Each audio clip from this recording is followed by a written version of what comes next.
திண்டுக்கல் மாவட்டம் பழனி தண்டாயுதபாணி சுவாமி கோவிலுக்குட்பட்ட மாரியம்மன் கோவிலில் மாசி திருவிழா வெகு விமரிசையாக கொண்டாடப்பட்டு வருகிறது.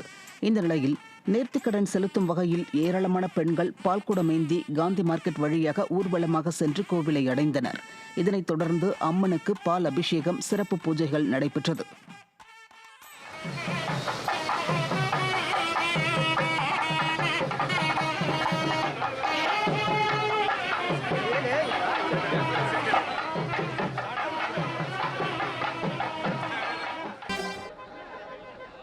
அருகே பிரசித்தி பெற்ற ஜம்புகேஸ்வரர் கோயில் கும்பாபிஷேக விழாவை ஒட்டி யானை மீது புனித நீர் கலசம் வைத்து 1000க்கும் மேற்பட்ட பெண்கள் கோயிலுக்கு முளைப்பாரி எடுத்துச் சென்றனர். காசவளநாடு கோவிலூர் கிராமத்தில் உள்ள அகிலாண்டேஸ்வரி உடனுரை ஜம்புகேஸ்வரர் கோயிலில் வரும் வியாழக்கிழமை கும்பாபிஷேகம் நடைபெறவுள்ளது. இந்த நிலையில் கல்லணை கால்வாய் ஆற்றில் இருந்து எடுத்து வரப்பட்ட புனித நீர் கலசம் யானை மீது வைக்கப்பட்டு யாகசாலை மண்டபத்திற்கு ஊர்வலமாக எடுத்துச் செல்லப்பட்டது. கோலாட்டம், தப்பாட்டம், வெள்ளை குதிரை நடனத்துடன் சுமார் 1000க்கும் மேற்பட்ட பெண்கள் முளைப்பாரி எடுத்து ஊர்வலமாக கோயிலுக்கு சென்றனர்.